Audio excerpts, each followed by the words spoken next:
ඉතින් සුබ දවසක් ඔයාලට. අපි ඇත්තටම මේ උඩ දාලා තියෙනා වගේ 99න් තමයි බේරුනේ. ඒක තමයි මේ අපි ගියා 2025 නොවැම්බර් මාසේ 18 වෙනිදා. 18 වෙනිදා බෝමුරු ඇල්ලේ ගියා.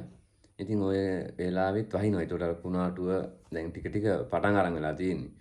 හොඳටම වැස්ස. ඉතින් අපි යන දවසේ ලොකු සෙනඟක් හිටියේ නැහැ. නමුත් ඒ පරිසරයට ඕන අපි අර වතුර බහින තැන් ඒ ටික අපිට ඕන විදිහට හදාගත්ත විදිහට තමයි තිබුණේ. ඔයාලට දැන් මේ පේන්නේ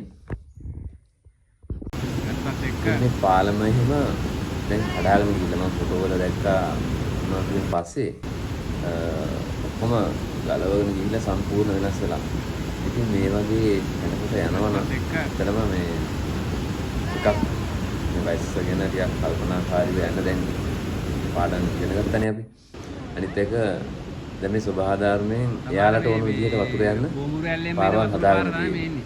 අපි මෙච්චර කල් අපි මේ වතුර අපිට ඕන විදිහට තමයි හරවලා තියෙන්නේ. නමුත් දැන් එයාලට ඕන පාරවල ලස්සනට ගලාබන වහිනවා. වැඩේ තියෙන ඉතින් මේ ගමේ ගොඩක් කට්ටිය මේ බෝමුරු ඇල්ල ආසිතව වෙනදාම් කරලා ජීවිකාව ගෙවන කට්ටිය ගොඩක් හම්බුණා අපිට. ඉතින් එයාලා දැන් කොහොම ගෙවනවද දැන් අපිට යන්න බැරි වුණා මේ කුණාටුවෙන් පස්සේ. අපිට එහෙම හැකියාවක් තිබුණොත් දාන්න මේ ඇත්තටම මේ කුණාටුවට කලින් ලොකු අවශ්‍යපතුරේන කලින් ගත්ත වීඩියෝ එකක් තමයි අපි ඔයාලට මේ දාන්නේ. ඒ හා සම්බන්ධ වීඩියෝස් තමයි මේ ඔයාලට යන්නේ. ඉතින් ඒ වගේ තැනකට යනවා නම් පරිස්සමෙන් යන්න. ඕක මොනවද දන්නේ නැහැ නේ පා. කියන දේ අපි අනිත් එක සබහාදහමට විරුද්ධ වෙලා වැඩ කරොත් එයාලා අපිට කවදා හරි ඒකේ එයාලට ඕන විදිහට හදා ගන්නවා. ඉතින් ඒක නිසා පරිස්සමෙන් සබහාදහම වෙනස් කරනවා නම් අපි ඒක පරිස්සමෙන් වෙනස් කරන්න ඕන ලොකු කරදරයක් නොවි සබහාදහම.